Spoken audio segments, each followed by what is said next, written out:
전두환 당시 대통령이죠. 전두환 씨가 국민들의 열망, 민주주의의 열망을 꺾고자 직선제 개헌을 반대하는 호언 선언을 해요. 참 재밌는 말인데 헌법을 보호하자. 그때 헌법이란 뭐냐? 그때 헌법이란 뭐냐? 참 호언이란 말이 좋은 말이야. 지금 우리가 하는 말하고는 정 반대 말이에요. 좋은 말이야 호언은. 그러니까 우리는 헌법을 보호하자는 건데 그 당시 전두환이가 헌법을 보호하자는 건 뭐냐면 주권, 즉 국민 주권을 파기한 헌법을 보호하는 거예요. 그렇지. 그러니까 그래서 저도 이제 그 당시에 뭔가 법을 파괴해야 되는데 파괴된 법을 지킬 수 없잖아요. 파괴된 법. 그리고 그 다음에 우리가 할 수 있는 게 뭘까? 헌법을 지키자는 대통령. 그걸 싸워서 어떻게 이길까? 그때 이제 저도 우리가 그때는 대부분 어디나 마찬가지지만 오늘 이야기와 연관되는데 법이 파괴되면 도덕이 등장하거든요. 그 다음 대리로 도덕이 등장해요. 예. 그러니까 도덕적인 어떤 저항, 즉 정치적인 저항이 법적인 패러다임을 벗어나서 도덕으로 하는 건 좋은 것은 아니거든요. 이제 그때 저희들도 저 대학생이었는데 이제 삭발을 했어요. 네. 지금처럼 삭발을 하고 또 이제 좀 지나치면 이제 혈서까지 쓰거든요. 혈서 쓰고 그러다가 저도 이제 저는 겁이 많아서 시위를 잘 못했거든요. 시위 뭐 뒤에서 이렇게 말로 하는 스타일이었지 앞에 잘 못 나서는 스타일이었는데 이렇게 삭발을 하니까 사람들이 옷을 입혀주고 막 나가라 하더라고 앞으로. 네, 그렇게 되더라고요. 나중에 최욱 씨도 이제 걱정이 돼서 하지 말아요. 사람들이 머리를 깎잖아요. 그러면 앞에 내세웁니다. 내세우고 싶지. 생애 처음으로 저도 화염병을 들었어요. 하나. 저는 그걸 잘 못하거든요. 네. 겁이 많아서 못하는데 딱 들었는데 막 뛰어가다가 가고 있는데 체류탄을 직격탄을 맞았어요 제가. 그때는 체류탄 이한열이 그 죽었잖아요. 그럼 저는 죽는데? 여기를 맞았는데 이한열은 나는 허벅지를 맞았어요. 그러니까 쓰러지면서 이제 지금 이빨 앞에 인조 이빨도 그럴 때 생긴 거거든요. 그러니까 나름대로 지금 이 머리를 보면 역사가 있는 거예요. 우리 시대에는. 우리 시대에는 그런 역사가 간단치 있었는데. 않은 말씀을 그렇게 가볍게 얘기하세요. 그러니까 그 당시에는 더 지금보다 비장했죠. 아이고 큰일 날 뻔했었네. 비장한 이야기죠 다. 근데 우리 시대는 다 누구나 그런 경험이 있어요. 그런 경험이 있는데 드리고 싶은 말씀은 깜짝 놀랐네. 이제 이 머리가 큰 문제가 안 되기를 바라는 마음입니다. 네. 무슨 말이냐면 이게 징표거든요. 징표. 나라가 뒤집어지면 투쟁의 징표. 네, 투쟁의 징표. 네. 그러니까 그 영웅적인 징표가 됐지만 적들에게는 적의 표시거든요 이게. 그래서 위험한. 지금 알려주시는 거예요? 그렇죠. 아니 지금 여기라고 알려주시는 거예요 지금. 아이고 왜 그러시는 거예요? 좌표를 찍어드리는 거죠 제가. 왜? 더워서 잘랐어요. 저 웃기려고 자른 거예요. 재미가 가려고. 그런 어제 그렇게 뭐 보여주고 안 보여주고 잘라야 했었는데 내가 또 봤거든요. 네. 좌표를 확실히 찍어드리고 지난번에 제가 와서 그런 얘기 했잖아요. 그러니까 폭력의 관리시 인류 문명은 폭력을 어떻게 관리할 것인가 이 문제가 아주 중대했다. 폭력을 왜 폭력을 관리하는 게 어렵냐는 거예요. 네. 그냥 우리가 언뜻 생각하면 자연 상태에서 폭력이 관리돼서 갔잖아요. 그런데 그게 안 된다는 거예요. 폭력은 전염병과 같아서 한 번 일어나면 반드시 복수를 하려고 그래요. 그럼 폭력이 복수의 연쇄고리에 들어가면 모두가 죽는 거거든요. 그렇습니다. 가장 참혹한 현실이에요. 그러니까 인간 사회가 인간들이 모여 살면서 알게 된 것은 다른 동물들보다 위험한 것, 다른 자연보다 위험한 게 인간들 사이에 폭력이 규제되지 않을 때예요. 네. 그러면 연쇄 폭력이 일어나고 복수가 연결고리를 갖게 되는 거죠. 그렇겠죠. 네. 그래서 인류 문명은 한편으로는 복수를 굉장히 중요한 가치로 여겨왔어요. 실제로 쭉 복수해야 된다고 말하거든요. 적이 나한테 폭력을 행사했으면 그 폭력에 대한 봉선을 행사해야 된다고 말해왔어요. 네. 동시에 복수가 가장 나쁜 행위라고 말해왔어요. 이 두 가지가 항상 인류 문명에 있어 왔다. 이것은 단순히 원시 정글에서도 있어 왔다는 얘기라는 거죠. 그러면서 이 정글에서부터 지금까지 인류가 발견해온 폭력의 관리 체계로는 딱 세 가지로 요약될 수 있다. 지난 시간에 말씀드렸던 거예요. 기억나시려나 모르겠어요. 폭력을 관리하는 체계는 세 가지다. 폭력을 관리하는 체계는 세 가지다. 인류 문명. 세 가지 알지? 예. 기억나시죠? 얘기해. 지난 시간에 한 거. 기억 안 나셔도 되긴 돼요. 알죠. 이 엄연한 시기에 제가 말씀드리겠습니다. 도덕 아니에요? 도덕. 네. 도덕 있죠. 또 종교 아니에요? 종교. 종교. 예. 그리고 또 하나가. 이거는 뭐 형이 마무리해야지. 예. 도덕과 종교와 예. 정치? 법. 예. 법은 그 모든 것을 조종하는 곳이죠.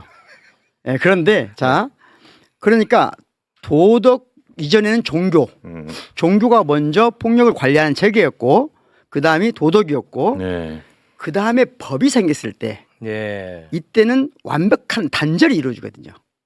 그러니까 이제까지 도덕이나 종교와는 다른 방식으로 법을 통한 폭력 해결 방식이 특별한 지위를 갖게 되고 특별히 효과있다는 걸 인간이 발견하게 돼요. 그래서 법이 폭력 관리 체계가 된 다음부터는 문명이 그 전과는 전면적으로 달라진다. 달라진다. 네. 그래서 법이 근데 문제는 뭐냐? 항상 이 세 가지의 모든 폭력 관리 시스템은 다른 기타의 복수보다는 다른 것이어야 되거든요. 복수가 아닌 것이어야 돼요. 예. 실제로는 복수지만 복수가 아닌 것이어야 되는 거예요. 무슨 말이냐면 폭력에 대한 폭력을 행사하지만 그건 그 폭력과는 다른 것이 돼야 되는 거예요. 네. 그래서 그 권위를 부여받거나 하기 위해서 신성시대입니다. 신성시대. 종교도 그렇고 도덕도 예. 그렇고 권위를 부여하게 되죠. 법도 잘못하면 이 과정을 가게 된다는 거예요. 법은 신성한 게 아니거든요. 법은 신성한 게 아닌 방식이기 때문에 도덕이나 종교가 다른 거예요. 예. 그런데 지금 우리나라에서 예를 들면 우리가 지금 여기 난관이 부딪히다 보면 어떤 문제가 생기냐? 마치 법이 신성한 것처럼 이런 또 헌법재판관이 뭔가 대단한 지위에 있는 것처럼 그렇지. 예. 이건 잘못된 거고 이건 법치주의가 거야. 아니에요. 그 법치주의 국가 아니야. 그건 법률주의 국가가 이렇게 말씀드렸잖아요. 예. 그러니까 지금 현재 우리가 어떤 상황에 처해 있냐? 어쨌든 이 법에 대한 마지막 기대를 하고 있는 거잖아요. 그렇습니다. 마지막 기대를 헌법재판관한테 맡겨놨고 예. 헌법재판관이 신성하지 않다는 것은 우리나라 헌법에 나와 있습니다. 헌법재판관도 잘못하면 어떻게 할 수 있죠? 헌법재판관 잘못하면 어떻게 하죠? 어떻게 할 수 있어요? 탄핵할 수 있죠. 탄핵. 헌법재판관도 탄핵 대상이야. 당연히 그럽니다. 탄핵. 오. 헌법재판관도 탄핵되는 거예요. 그럼 그 탄핵은 누가 본인들이 하죠. 그래요. 이제 본인들이요? 그 해당자를 빼고 하는 거죠. 예. 만약에 우리가 가장 불행한 사태라고 하는 것은 지금 현 내란 사태 궁극적인 불안 상태는 바로 그 상태예요.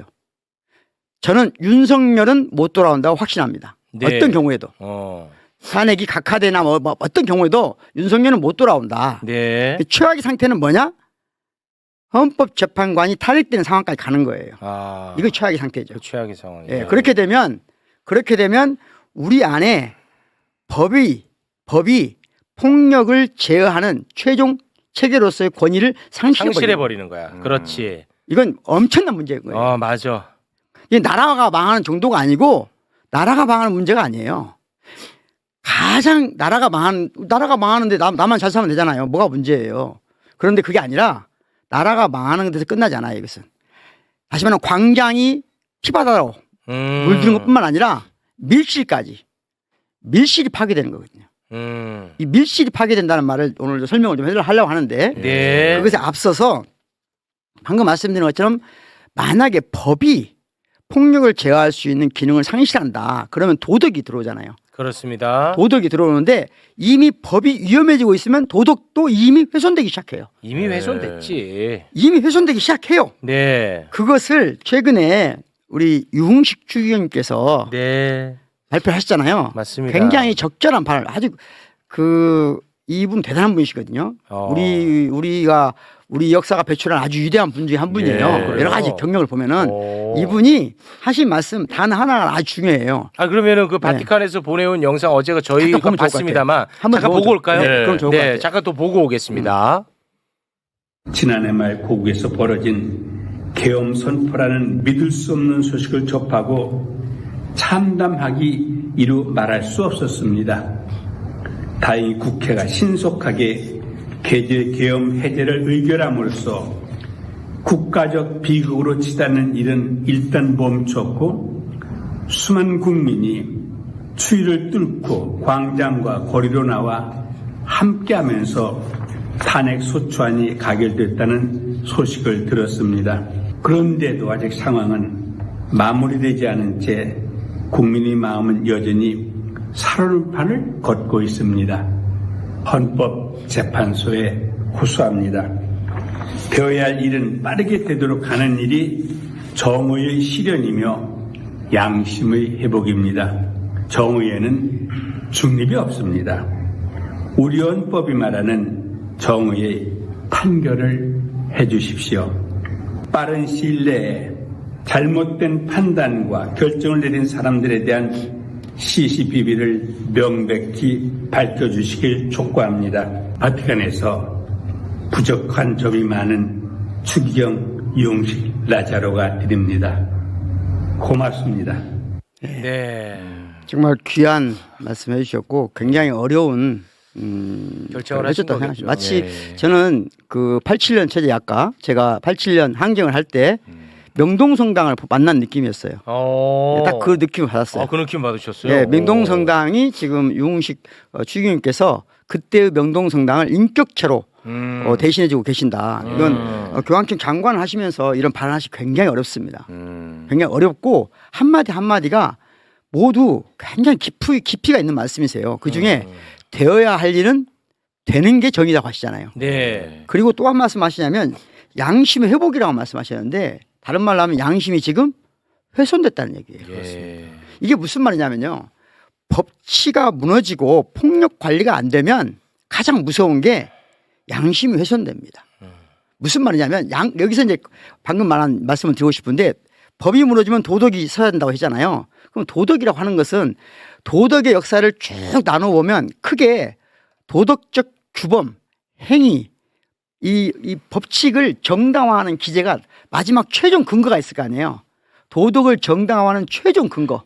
어디서부터 이게 도덕적이라고 말할 수 있겠냐. 이게 두 가지 학파가 있어요. 하나는 마지막 최종 근거는 양심에 있다. 그러니까 이것은 무슨 종교나 그밖에 그런 것에 의탁하지 않는 도덕을 말씀드리는 거예요. 보편적인 도덕을 주장하는 인류의 모든 도덕적 관점들을 종합해 보면 두 가지 기원이 있는데 하나는 양심을 최종 뿌리로 보는 경우예요. 네. 그 양심은 우리가 생각하는 훼손되지 않아야 될 것 같잖아요. 네. 근데 양심이 훼손된다는 건 뭐예요? 도덕도 훼손된다는 거예요. 예. 이 말씀을 또 하나의 원천으로 놓고 보는 이론이 뭐냐면요. 도덕 이론 중에. 예. 그러니까 도덕의 최종 뿌리가 뭐냐 할 때 이런 거예요. 우리가 어떤 걸 도덕적으로 생각하냐 이거죠. 타인의 공감, 타인의 태도. 다시 말하면 이건 대표적으로 측은지심이라고 하는 것은 유학도 그런 여기에 속하거든요. 유학은 측은지심이 기본적으로 모든 도덕의 뿌리에 있다고 생각해요. 그 인의 씨앗이라고 보거든요. 예. 유교가 최고의 가치라고 보는 도덕적 인의 씨앗이 뭐냐? 측은지심이에요. 측은지심이란 뭐죠? 불쌍한 사람을 보면 내가 고통받는다는 거예요. 네. 아픔을 느낀다는 거거든요. 그러면 타인의 태도가 무조건 정당하냐? 타인의 태도가 즉 영국의 애덤 스미스라고 기억나시죠? 네. 애덤 스미스. 그러니까 우리가 흔히 경제학의 아버지라고 말하는 보이지 않는 손. 보이지 않는 손을 만 네. 애덤 스미스가 원래 도덕 철학자예요. 도덕 교수예요. 도덕 가르치는 교수인데 이분의 가장 핵심적인 이론은 뭐냐? 도덕의 뿌리는 내가 어떤 행위를 했을 때 타인이 나에게 칭찬을 하느냐 비난을 하느냐. 이걸 보고 칭찬하는 건 도덕적이고 예. 비난하는 것은 비도덕적이다라고 우리가 배워온다는 거예요. 그게 도덕의 뿌리라고 생각하는 거예요. 예. 근데 이건 두 가지를 섞으면 안 된다는 게 제가 이제 오늘 말씀드리려고 어렵긴 하지만 말씀드리는 건데 남의 칭찬이냐 아니냐가 중요하지 않아요. 사실은 중요한 것보다 고통에는 너 아프겠다가 아니라 나도 아픈 거예요 그냥. 이게 도덕의 뿌리가 돼야 되는 거예요. 예. 그 사람의 반응이 뿌리가 아니고. 네. 다시 이게 좀 말이 좀 언뜻 보면 어려운데 자 내가 저번에도 한번 여기 실험해서 내가 눈으로 칼이 들어오면 사람들이 자기도 모르게 찔끔한단 말이에요. 이거 생각해서 하고 추론한 게 아니에요. 네. 그러니까 다 다른 사람이 아프면 나도 아픈 느낌이 오는 거 이게 도덕의 뿌리라는 것은 맞아요. 예. 그런데 사람들이 기이하게 이런 세상이 교란되면 어떤 일이 일어나냐 타인의 고통을 나중에 비난하기 시작해요. 왜곡해요. 남의 고통을 즐거워하는 사람 생겨나기 시작해요. 네. 남의 고통을 관찰만 하는 사람 생겨나기 시작해요. 예. 댓글에도 많아요. 네. 제가 지금 헌재 선고 안 나갖고 괴로워하면은 막 놀립니다. 그러니까 예. 그런 사람 있어요. 이게 문제가 전 심각하다고 봅니다. 그래서 남의 반응이 도덕적 뿌리라고 하는 것은 옳지 않다. 옳지 않아. 이게 막스 쉘러라는 사람이 그러네요. 굉장히 깊이 있게 이 문제를 연구했는데요. 예. 그러니까 타인의 고통에 나도 모르게 나도 고통을 받는 건 도덕의 뿌리가 될 수 있어요. 그건 양심이에요. 어떻게 보면. 그런데 타인의 고통을 보고 관찰하는 사람이 있다는 거죠. 계산하고 추론하는 사람이 있어. 그걸 보고 도덕의 뿌리라고 생각할 필요는 없다. 아, 네. 당연하죠. 그건 도덕이 아니다. 하는 것이 정확하게 막설라는 사람 얘기인데 그걸 전형적으로 보여준 사람이 누구냐? 윤석열이라는 거죠. 우리 사진 내가 예전에 한번 보여드렸지만 사진 보시면 그렇죠. 이 사진이 가장 대표적인 사진인데요. 그러니까 윤석열 씨는 저 사진이에요. 저게 신림동 물 어젯밤 저 사망자가 반지하실에서 예. 반지하실에서 미처 빠져나오지 못하고 죽은 예. 사람이 있단 말이죠. 네. 그러면 보통 사람 어떻게 되죠? 그걸 쳐다보는 순간 생각하는 순간 나도 모르게 찡그리게 되고 고통스러워한단 말이야. 작게라도. 아이 엄청 고통스럽지. 크고 작은 차이지. 음. 크게 차이지 누구나 다 반응을 보이는데 고통스러워. 그걸 관찰하는 사람이 있어요. 아, 저 그때 그랬었지. 네. 관찰하고 추론하고 홍보용으로 써요, 저걸. 그때 대통령실 홍보실로 씁니다. 마치 뭔가 그 수사하러 온 사람처럼 네, 그렇죠. 그랬었거든. 바로 이런 사람들끼리 공감하는 세력이 있다.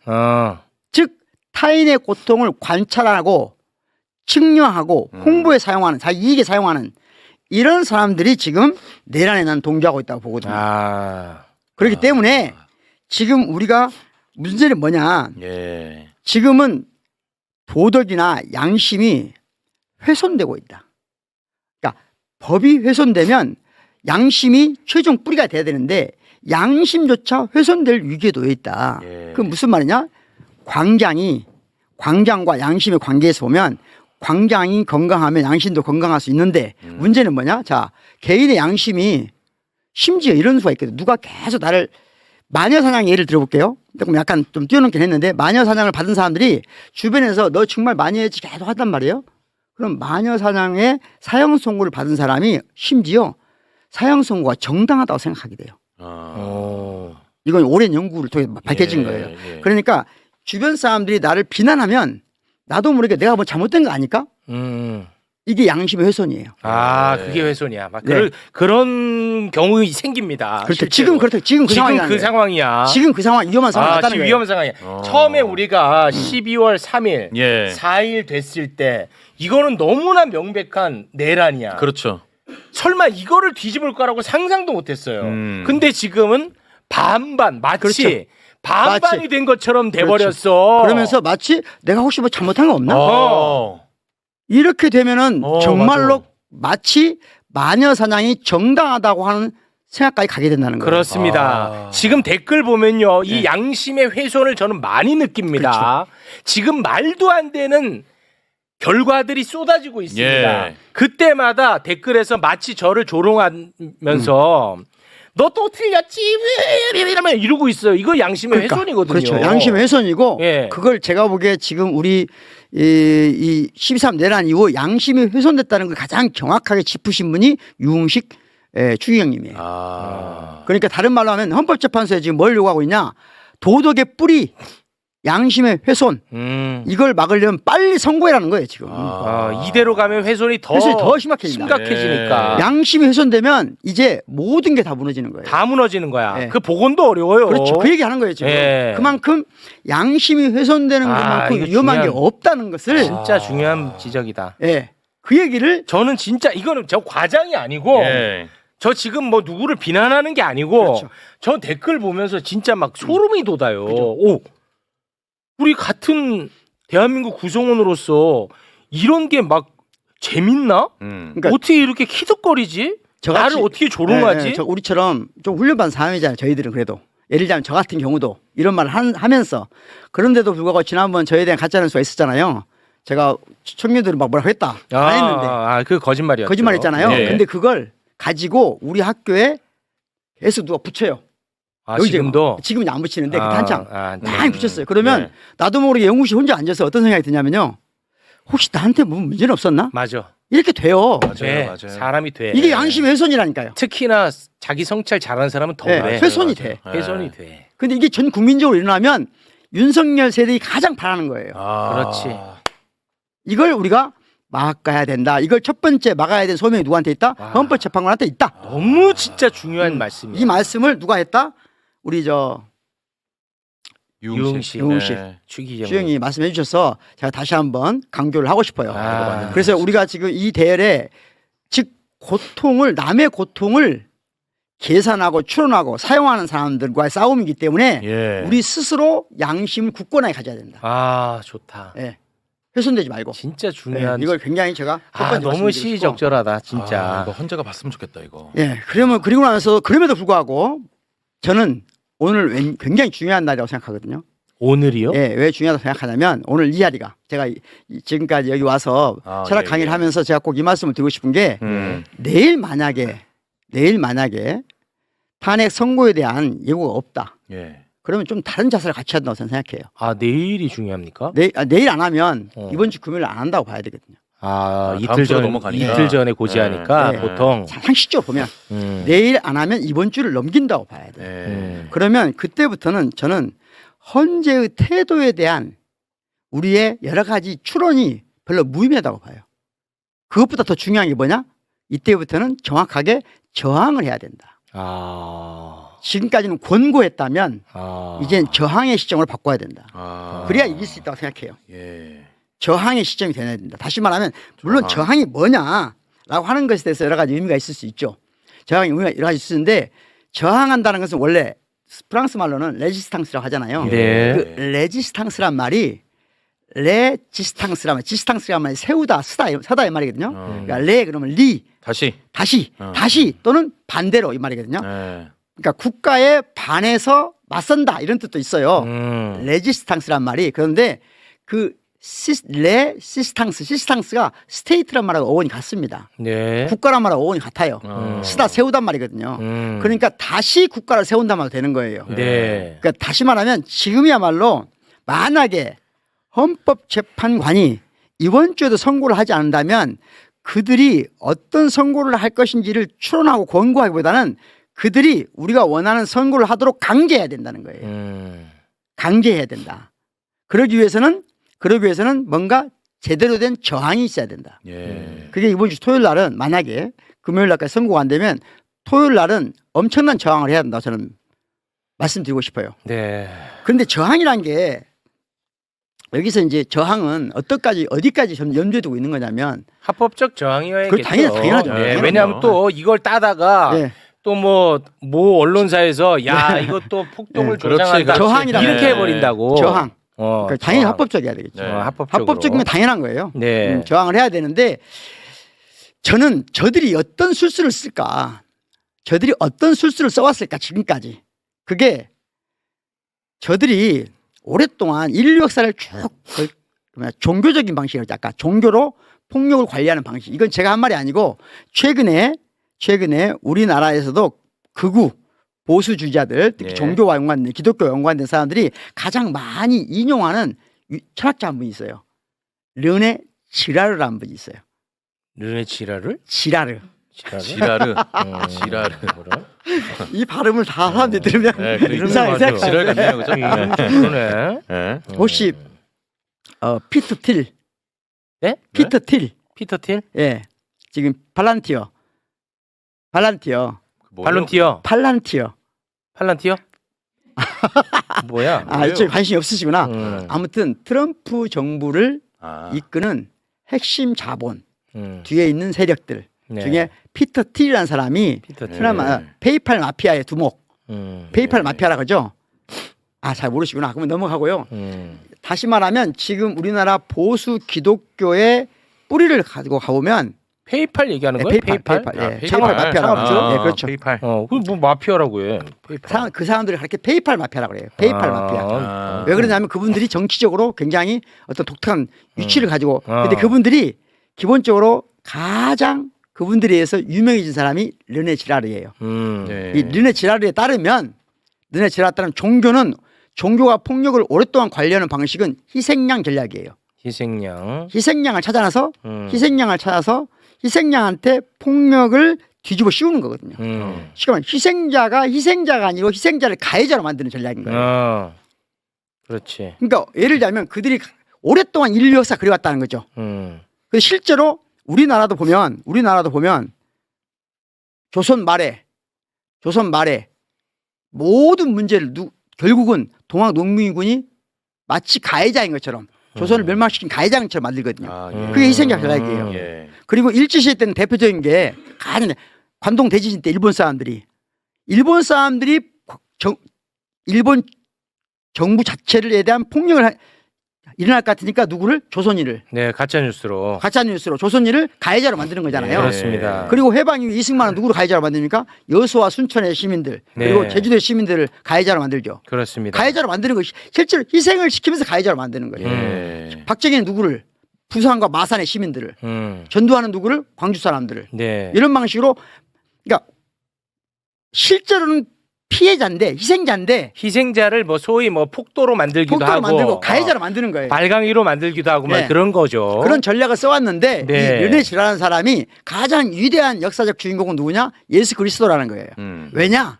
예수 그리스도만이 희생자의 전략을 폭로한 사람이라는 거죠. 나는 희생을 너희들이 나한테 가해자라고 했지만 진정한 가해자는 너희야 라고 지목했다는 거예요. 이제 그건 르네시라는 사람이 얘기한 이야기인데 네. 기독교를 믿는 사람들이 중요하게 생각하는 건데 저는 철학자 입장에서 보면 고대 그리스 사람들이 희생양으로 삼은 사람이 소크라테스거든요. 자기들의 문명이 위기에 아테네 사람들이 전쟁에 지고 위기 상황에 몰리니까 소크라테스를 젊은이를 현혹시킨다고 해서 가해자로 만들거든요. 네. 그럼 소크라테스가 왜 유명해요? 끝없이 내가 가해자가 아니라 당신들이 가해자야. 진리를 밝히는 거잖아요. 네. 우리도 그래왔다는 거죠. 네. 우리가 위대한 역사를 써온 이유는 동학 농민군부터 지금 5.18 시민군까지 모두가 다 네. 우리가 가해자가 아니라 피해자야 네. 라고 한 걸 마련해왔기 때문에 우리가 촛불혁명과 빛의 혁명을 할 수 있었다. 그렇습니다. 그런데 한 가지 유념할 게 있다. 이 희생자 프로젝트의 가장 중요한 게 고립을 하면 통한다는 거예요. 고립시키면. 그러니까 특정 지역에 고립이 되면 통한다. 광주도 그런 거고. 아, 광주 여수도 그렇고 제주도 그런 거거든요. 아. 그래서 제가 이번 저항은 네. 고립이 있어서는 안 된다. 고립이 되면 안 돼. 네, 절대로 고립이 되면 안 된다. 네. 희생자 프로젝트에 넘어가면 안 된다. 네. 그렇게 하기 위해서 저는 대한민국이 조금 전략적인 얘기인데 고립시킬 수 없는 유일한 곳이 저는 서울이라고 생각해요. 서울은 고립이 안 돼요. 서울만 따로 고립시키면 볼 수가 없어요. 그냥 서울이지 뭐. 그렇죠. 그게 의미가 없는 거예요. 의미가 없지. 그래서 저는 어. 상황에 따라 다르지만 만약에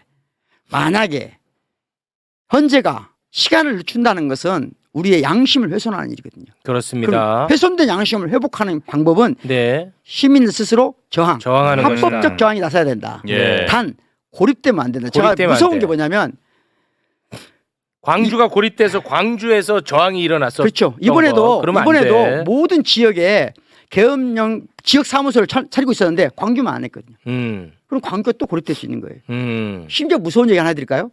지금까지 전국 예를 들면 이 남쪽 지방에 공수부대가 있을 이유가 없어요. 남쪽에? 공수부대는 남쪽에 있으면 안 되거든요. 네. 다 북쪽에 있는 거예요. 네. 서울 이후에 있는 거거든요. 그런데 네. 유일하게 있는 곳이냐? 전남입니다. 그래요? 어떤 공수부대인지 아세요? 1980년 5월 달에 내려온 공수부대가 아직까지 안 올라오고 있는 겁니다. 담양에 있습니다. 예. 광주 주변에만. 전두환이 그대로 둔 거예요. 상도 주고 전두환이 거기다 편말도 붙여놓고 했잖아요. 그거 전두환 그러니까 고립되면 안 된다. 네. 그래서 저는 만약에 이번 주에도 탄핵을 선고하지 않는다라고 하면 저희가 서울에서 저항해야 된다. 서울에서 네. 총궐기해야 된다. 네. 그리고 그때는 우리가 뭘 요구하는 거냐? 추론이 아니라 압박을 해야 된다. 예. 헌재에 우리의 양심을 훼손하지 마라. 예. 양심의 훼손은 헌법의 훼손만큼 무서운 것이다. 그렇습니다. 무서운 것이다. 그래서 제가 잠깐 그 최인훈 씨 마지막으로 최인훈 광장의 한 대목을 같이 읽어보고 싶어요. 최인훈 광장, 네. 예, 광장 어떤 대목을 어떤 대목 한번 제가 읽어주실래요? 네. 네. 광장은 대중의 밀실이며 밀실은 개인의 광장이다. 인간은 이 두 가지 공간 중 하나에 가두어 버릴 때 그는 살 수 없다. 그럴 때 광장에 폭동의 피가 흐르고 밀실에서 광란의 부르짖음이 새어나온다. 우리는 분수가 터지고 밝은 햇빛 아래 묻꽃들이 피고 영웅과 산들의 동상으로 치장된 광장의 바다처럼 우람한 합창에 한몫 끼기를 원하며 그와 똑같은 진실로 개인의 일기장과 저녁에 벗어놓은 채 새벽에 잊고 간 예언의 장갑이 얹힌 침대에 걸터 앉아서 광장을 잃어버릴 수 있는 시간을 원한다. 애인. 네.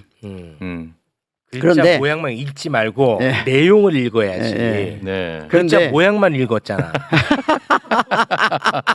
이 생명력이 없어. 생명을 불어넣어야지 아나운서가. 아니 조금 저 글씨가 자라서 그래요. 사실은 네. 여기서 드리고 싶은 말씀은 여기서는 최윤훈 선생님은 네. 밀실을 나의 사적 공간으로 말했지만 밀실 중에 밀실이 어딜까? 밀실 중에 밀실. 오로지 나만 있는 밀실. 그게 양심이에요. 밀실 중에 밀실이 네. 나의 최후의 양심. 밀실. 최후의 나만이 있는 공간. 네. 마지막 그 공간이에요. 양심이야. 거기가 훼손되면 그러면- 인간성 자체가 훼손되는 겁니다. 그럼 내가 없는 거야. 그러면 그때가 되면 어떻게 되냐? 그때까지 오게 되면 인간의 저항은 물을 향한다고 끝을 향한다고 누가 말했냐? 알버트 까미가 얘기를 했어요. 그러니까 양심이 훼손되는 단계, 즉 밀실이 훼손되는 단계가 격화되면 네. 싸움이 어디까지 가는가를 지금 말하고 싶지 않지만 혹시 마지막으로 그 부분 보고 같이 가면 어떨까요? 뭘 본다고요? 그 마지막 대목. 그러니까 알버트 까미가 까미가. 양심에 훼손될 때 인간의 저항이 어디까지 가는가? 어디까지 간대요? 네, 한번 그 부분도 잠깐 보여주시면 뭐가 또 있어요? 같이 읽어보고 하겠습니다. 읽을 네. 수 있겠어요? 이번에는 좀 네. 모양들 읽지 마시고 네, 네, 네. 모양을 읽지 말고 내용을 읽어야지. 네. 생명을 불어넣으라 알았어. 말이야. 그렇게 읽어볼게요. 준비됐지? 예, 예, 갑니다. 자, 5, 6, 7, 8. 의식은 의식 무슨 의식 그냥 조사도 못하고. 다시 한 번만 주세요. 예, 다시 한번. 그냥? 비트 주세요. 비트 주세요. 다시. 자, 자, 제대로 갑니다. 예, 생명 아나운서 출신이에요. 5, 6, 7, 8. 드롭 더 비트. 의식의 각성은 저항적 운동으로부터 태어난다. 돌연 인간의 내부에 비록 일시적일 망정, 인간이 스스로와 동일화할 수 있는 무엇인가가 있다는 자각이 번쩍하며 찾아드는 것이다. 처음에는 인간의 물러설 수 없는 저항이었던 것이 이제는 저항과 동일화되고 저항으로 요약되는 인간 전체가 된다.